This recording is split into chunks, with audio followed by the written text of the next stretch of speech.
정호성님의 풀잎에도 상처가 있다라는 시입니다. 풀잎에도 상처가 있다. 너와 함께 걸었던 들길을 걸으면, 들길에 앉아 저녁 노을을 바라보면 상처받은 풀잎들이 손을 흔든다. 상처받은 꽃잎들이 가장 향기롭다. 그렇습니다. 들판에서 자라는 풀 한 포기에도 상처가 있고, 아름답게만 보이는 꽃 한 송이에도 상처가 있습니다. 생명 있는 것들은 저마다의 아픔이 있는 게지요. 그러나 줄기에 입은 상처가 풀을 더 강하게 만들고, 그 상흔이 꽃의 향기를 더하게 되는 것입니다. 예수 믿는 우리에게도 고난이 있지요. 그러나 우리는 그 고난을 약 삼아서 성숙해 가는 겁니다. 사람은 상처를 안고만 있을 때는 상처의 피해자로 살아갑니다. 그러나 상처를 고침받고 나면은 상처의 수혜자가 될 수 있는 겁니다. 내 상처를 거울 삼아 상처 입은 누군가를 치료하고 사명자로 살아가는 것이 하나님의 뜻입니다. 상처 입은 치유자, 오늘 설교 제목이면서 이 한 해 동안 한소망 교회의 목회 비전이기도 합니다. 오늘은 구체적인 주제와 본문의 말씀을 다루기 전에 서론적인 말씀을 드리려고 합니다. 에덴 동산에서 쫓겨난 이후 인간은 사는 것 자체가 저마다의 고통과 맞서 싸우며 살아가는 것입니다. 창세기 3장 16절에 보면 젊은이들이 자라서 결혼을 하고 자식을 낳고 가정을 통하여 하나님이 주시는 분복을 누리는 것 얼마나 아름다운 일이냐. 그러나 그 안에도 상처가 있으니 서로 치료하며 잘 살라는 말씀을 합니다. 우리가 세상에 나가서 세상을 섬기며 일터를 가꾸며 살아가는 것 얼마나 아름다운 일입니까? 그 안에도 수고가 있고 또 가시와 엉겅퀴가 있으니 세상을 더욱 잘 섬기라고 말씀을 하셨습니다. 나이가 들어 늙어가며 또 하나님이 부르시는 날 우리가 주님 앞에 서는 것도 아름다운 일이건만은 그 안에도 상처가 있을 수 있다 말씀하십니다. 인간은 엄마 뱃속에서 상처를 받습니다. 태어나면서 상처가 아파서 앙앙 목 놓아 울며 아이는 태어나게 되는 것입니다. 저도 살 만큼 살았는데 아이가 태어나면서 깔깔대고 웃었다는 얘기를 들어본 적이 없습니다. 빙그레 쪼개면서 엄마를 쳐다보고 태어난 아이도 없습니다. 시인의 말처럼 공중에 떠다니는 먼지 한 톨에도 상처가 있고 스치는 바람에도 밤에 부서지는 달빛에도 상처를 받는 게 인간입니다. 죄를 안고 살아가는 인간의 운명이기도 한 게지요. 죄로 울룩진 이 땅에 죄인으로 태어나서 죄를 안고 살아가니 실수하고 넘어지고 상처받고 상처를 주면서 살아갑니다. 나는 내 상처가 아픈데 그 사람은 자기가 더 억울하고 자기가 더 아프답니다. 내 상처만 보이는 게 철부지요 어린아이 인계지요. 죄인의 눈으로 살아가니 내가 받은 상처는 태산 같고 내가 준 상처는 티끌이라고 생각하며 살아갑니다. 그래서 공동체 안에는 상처 받은 놈만 있고 상처 준 놈이 없다고 하지 않습니까? 세상에 우뚝 솟아 큰일 나며 살아가는 저 잘난 사람은 대단하게만 보이고 상처가 없을 것만 같습니다. 그러나 높은 나뭇가지가 더 센 바람을 맞는 법이지요. 그들 내면에 우는 아이가 있고 혼자 있을 때는 그들도 가슴을 움켜쥐고 울 때가 있는 겁니다. 우선 모든 사람들은 육체적인 상처가 있습니다. 육체를 가진 인간은 건강해 보여도 어딘가엔 병이 있고 아픔이 있습니다. 정이 없으면 비듬이라도 있습니다. 무좀이라도 있습니다. 유전적인 질병도 있고 또 오장육부 어딘가에 상처 하나라도 있는 거지요. 육체뿐만 아니라 인간은 감정적인 동물인지라 걸핏하면 감정이 잘 다쳐집니다. 상한 감정의 상처가 건드려질 때마다 아파서 소리를 지릅니다. 이것이 감성적인 외상, 심리적인 외상, 트라우마라고 하지 않습니까? 인간은 발달 단계에 따라서 욕구가 따뜻하게 충족되어야 되는데 그것이 거절될 때마다 상처로 쌓이게 되는 것입니다. 이 마음의 상처가 치유되지 않으면 감정이 작동되지 않고 죽어버립니다.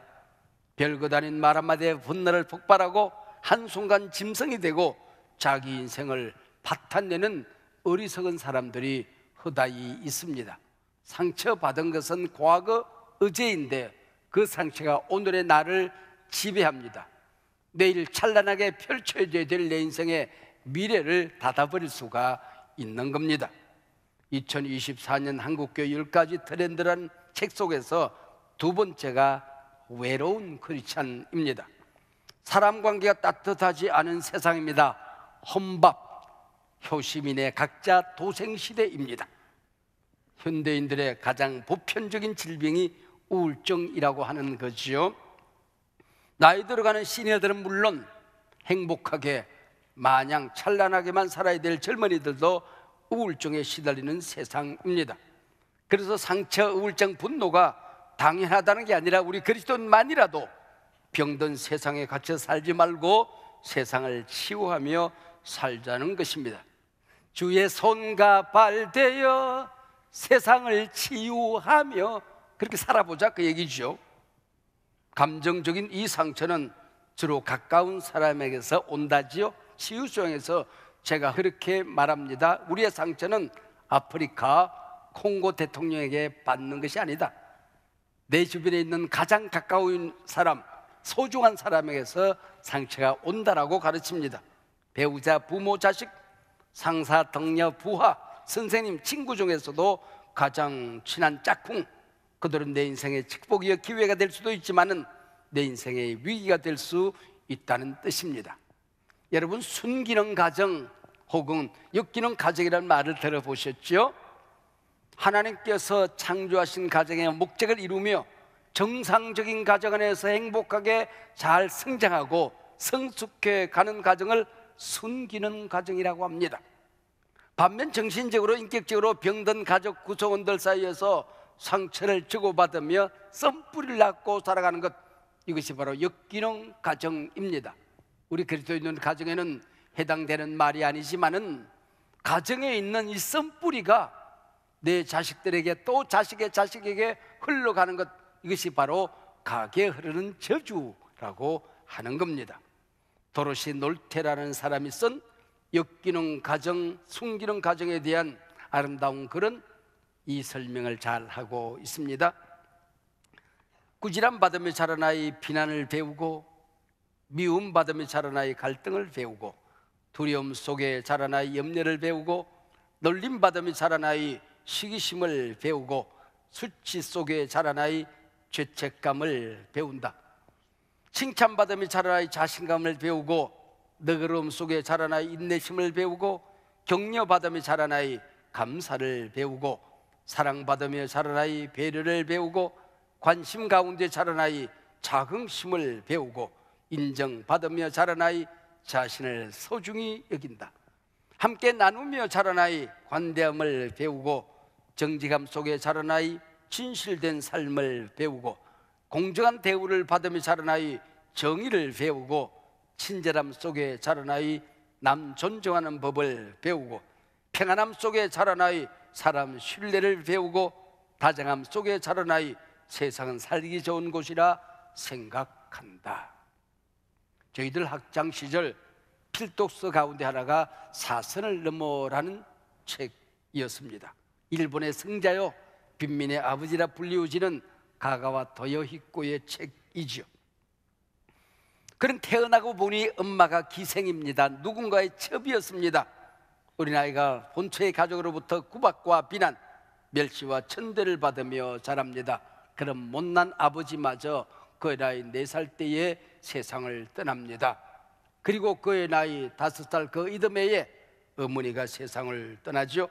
설상가상 그는 자라며 폐길에게 안질의 간질원에 심장병 종합병동이었습니다. 쌓인 거절감, 삶의 회의, 우울증을 이기지 못해 몇 번이고 자살을 시도합니다.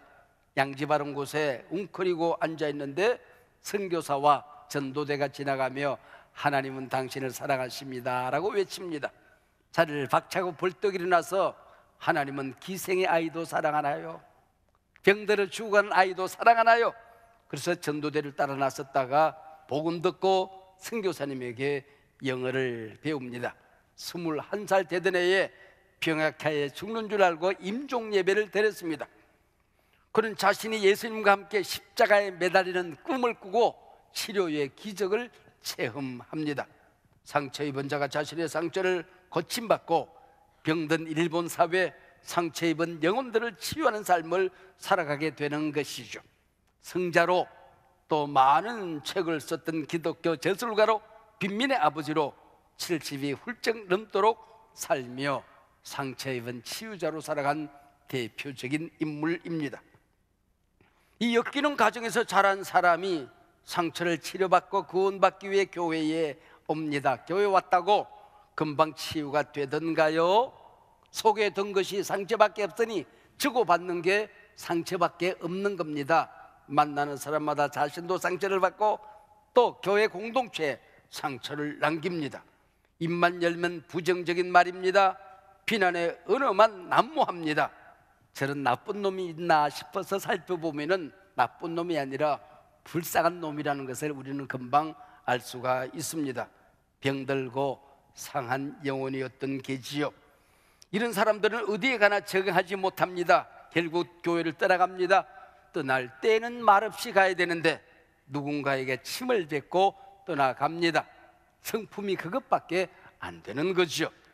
교회를 옮긴다고 내가 달라지지 않았는데 세상이 달라지던가요? 한숨만 교회에 왔으면 몰라도 치유 능력이 강력한 교회가 우리 교회 아닙니까? 누군가의 말처럼 이 불쌍한 놈은 입만 열면 딱 두 가지, 자기 자랑, 남 욕입니다. 이런 사람 곁에 좋은 사람이 머물 수가 없죠.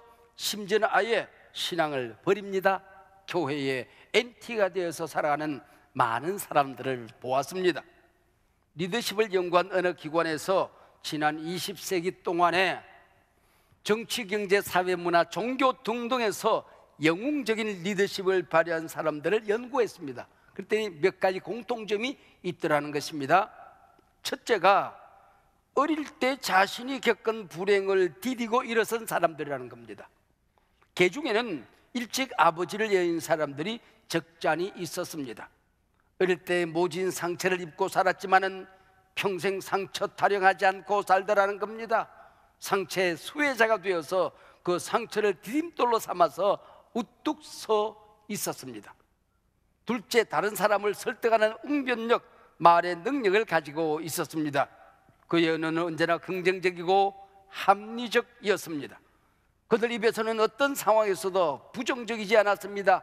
누구 때문에 내가 이렇게 고생한다는 책임 전가나 남 탓이 없었다는 것입니다. 셋째, 사람들에게 호감을 주는 깔끔한 외모를 가지고 있었습니다. 잘생기거나 예쁘다는 것과는 다른 품격과 멋을 풍기는 외모 말입니다. 언제나 단정하고 정결했습니다. 넷째는 변하지 않고 흔들리지 않는 비전과 가치관을 가지고 있었습니다. 마지막 다섯 번째, 다윗, 입다, 홍길동, 주몽처럼 그 사람 곁에는 반드시 그를 지키고 보호해주는 충성된 사람, 충성그룹이 있었습니다. 그의 꿈과 비전을 함께 나누는, 실천하는 비전그룹이 있었다는 것입니다. 사랑하는 여러분, 내 상처 다른 사람에게 책임 전가하며 살지 말라는 겁니다. 소중한 내 영혼 쓰레기통 아닙니다. 더러운 것 담고 살지 말라는 것입니다. 내가 만나는 그 사람에게 내 상처를 쏟아서 쓰레기통 취급하지 말라는 것입니다. 하나님은 상처 있는 사람, 상처를 안고 살아가는 사람, 상처 타령이나 하는 사람 쓰지 않습니다. 몸은 살이 찢겨지고 뼈가 부러져도 시간이 흐르면 치료되지요.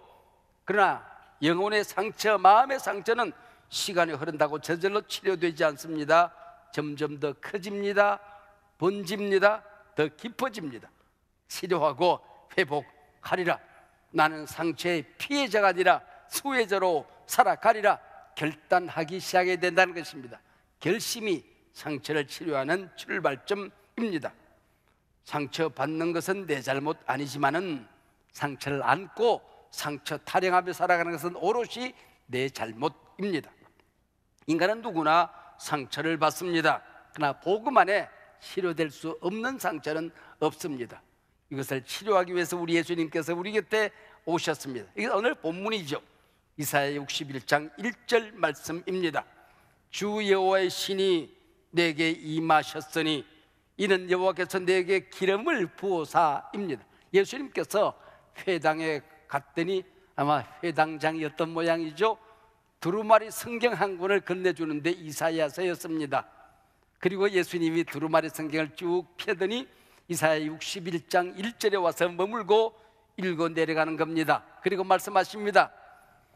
주 여호와의 신이 내게 임하였으니 여기 내게 나가 바로 나 하나님의 아들 예수라고 당당하게 선언하는 것입니다.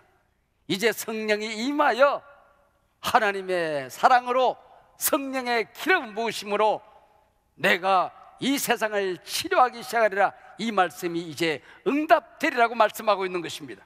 기름을 부으셨다는 말이 나옵니다. 이게 무슨 말일까요? 성령 충만과 같은 말이지요.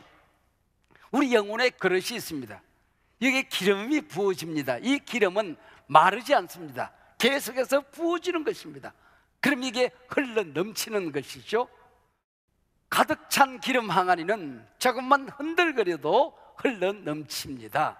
이 기름 항아리가 가는 곳곳마다 기름이 나누어지게 되는 것입니다. 이것이 성령의 기름 부으심입니다.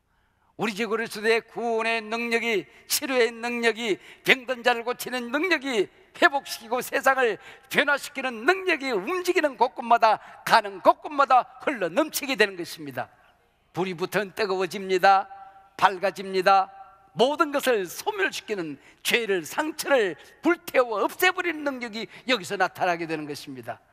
우리 예수님께서 세례를 받으실 때 성령의 비둘기처럼 임했습니다. 성령의 기름 부으심이 왜 비둘기처럼 임했을까요? 독수리처럼 쏜살같이 쫙 날아 내려왔다면 멋있을 것인데 비둘기처럼 내려왔다는 것입니다. 비둘기는 평화의 상징입니다. 전쟁이 끝났다는 겁니다. 어떤 전쟁일까요? 상처와의 전쟁 끝났습니다. 지옥과의 전쟁 끝났습니다. 미움과의 전쟁 끝났습니다. 모든 죄와의 전쟁 끝났습니다. 성령이 비둘기처럼 임하여 예수 그리스도가 이 세상을 정복하고 죄 문제를 해결하고 지옥의 문제를 닫고 우리의 모든 영혼을 하나님의 백성으로 삼아 주실 것이라는 선언이었던 것이죠. 주께서 채찍에 맞음으로 너희는 나음을 얻었느니라 믿으시기 바랍니다. 상처는 이미 사라졌습니다. 믿으시기 바랍니다. 주께서 피 흘리심으로 모든 죄는 사함 받았습니다. 그가 우리를 용서했으니 우리도 세상을 용서하고 치유하며 세상을 살아가는 것입니다. 내 상처는 사라졌습니다. 불에 타 소각되어졌습니다. 우리는 주의 승리를 우리 것으로 받아들이는 것입니다. 우리 민족이 함께 해결하고 가야 될 민족 공동체의 상처가 있습니다. 일제강점으로 인한 일본으로부터 받은 우리 민족의 상처입니다. 저희들 학창시절 근대사는 주로 반일 교육이었습니다. 그래서인지 내 안에도 일본에 대한 상처와 나쁜 감정이 살 만큼 살았는데 아직도 남아 있습니다. 우리는 아직도 아프기만 한데 일본은 이미 사과도 했고 보상도 했다는 겁니다. 그러다가 최근 국제사회의 이념 양극화에 따라서 북중러 공산진영과 한미일 유럽까지 합친 신냉전 기류가 흐르기 시작했습니다. 물론 미국이 주도한 일이지만 한일 관계가 급속히 가까워지고 하나가 되었답니다. 그건 정치 외교적인 얘기고 우리 국민들은 못내 당황스럽기만 한 겁니다. 물론 언제까지 우리가 일본을 미워하고 반일 할 수는 없습니다. 야드바셈 홀로코스터처럼 용서하자. 그러나 잊지는 말자. 용서하자. 잊지는 말자. 극일, 승일, 일본을 넘어서야죠. 조선업을 그들에게서 배웠지만은 우리가 세계를 정복하고 있지 않습니까? 일본 문화가 아니라 아이돌 K-팝이 세계를 정복하고 있습니다. 반도체가 그들이 앞서 있었지만은 지금은 우리나라가 세계를 정복하고 있지 않습니까? 그것이 바로 극일, 승일 정신입니다. 그러나 분명한 건 그런 정부의 정치적 결단에 앞서서 국민을 설득하고 국민적 상처를 어루만지고 국민적 동의를 얻은 다음에 가도 늦지 않았을 터인데 왜 그렇게 성급했을까 하는 아쉬움이 있는 겁니다. 국민들은 아직 일본을 용서하지 않았는데 버젓이 내 가슴에 깊은 상처가 남아있는데 한미일 협의체가 공고해졌다고 하니 한편 다행스럽기도 하고 한편 당황스럽기도 한 것입니다. 이게 상처라고 하는 겁니다. 오래전 전도연 주연 밀양이라는 영화가 있었습니다. 주인공은 신혜, 남편의 상처를 뒤라고 아들 준과 함께 밀양으로 이사를 옵니다. 신혜는 조그마한 피아노 교습소를 차려서 건건히 살아갑니다. 그러던 어느 날 아들 준이 유괴를 당합니다. 불안, 공포, 우울, 분노에 휩싸여 하루하루 버겁게 살아가지요. 없는 재산 다 팔아서 유괴범에게 건네주지만은 다음날 아들 준의 시체가 마을 연못에 떠오릅니다. 범인은 준이가 다니는 웅변학원 원장이었습니다. 몇백 번이고 용서자를 선언하는데 잘 되질 않습니다. 그래서 교회를 찾아가 신앙생활을 시작합니다. 이만하면 은혜를 받았다 싶었습니다. 용서할 자신도 있었습니다. 용기를 내 유괴범이 갇힌 감옥을 면회 갑니다. 감옥에 갇힌 유괴범의 얼굴이 환하게 빛나고 있었습니다. 저도 예수를 믿고 용서받았다는 겁니다.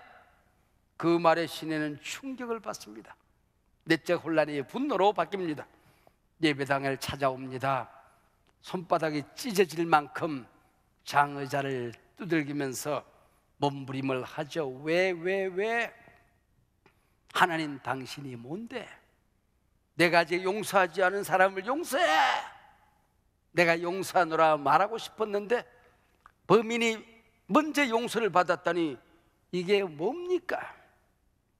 마침내 신혜는 기절을 합니다. 그리고 정신적인 충격을 이길 수 없어 정신병동에 입원을 하죠. 영화의 마지막 장면, 신혜가 뒷뜰에서 자기 머리카락을 자릅니다. 바람에 한 올 한 올 날려보냅니다. 바람에 머리카락이 흩날리고 음침한 뒷뜰 쓰레기통 옆 그곳에 따스하게 햇볕이 내려 쪼입니다. 이게 도시 밀양이요, 따스한 햇빛이 밀양입니다. 결국 내 머리에 한 올 한 올 쌓인 상처, 인생 살아가다가 쌓았던 미움, 해결되지 않는 분노, 우울 하나하나 날려보내는 그 길만이 내가 사는 길이라고 하는 것입니다. 어떻게 내 인생, 음침한 내 인생, 냄새나는 내 인생 밀양이 될 수 있는가에 대한 대답은 용서만이 내가 사는 길이라는 결론입니다. 내 안에 있는 상처에게 자유를 주라는 겁니다. 날려보내라는 겁니다. 그 길만이 나를 치료하고 자유케 하는 길입니다. 상처의 피해자로 살지 말고 상처 수혜자로 살라는 겁니다. 우리는 예수 그리스도 안에서 상처 입은 치유자, 상처가 사명이 되어 이 땅을 치유하는 하나님의 자녀들이라고 하는 것입니다. 이어지는 말씀은 다음 시간에 기도하시겠습니다. 하나님 아버지 감사합니다. 이 한 해 동안 우리 한섬함께 주셨던 지난 33년의 은혜를 가슴에 간직하고 세상을 치유하는 공동체, 내 안에 있는 더러운 것들을 다 주의 보혈로 능력하는 능력의 공동체, 아픈 사람들을 보듬는 공동체, 하나님 교회가 건강해지고 가정이 건강해지고 상처변의 이 세상과 모든 어려움으로 허덕이고는 한국교회를 치유하는 한 해가 되고 싶습니다. 하나님 첫 시간부터 우리 모두에게 성령의 충만으로 기름을 부어 주시옵소서. 예수님 이름으로 기도하옵나이다. 아멘.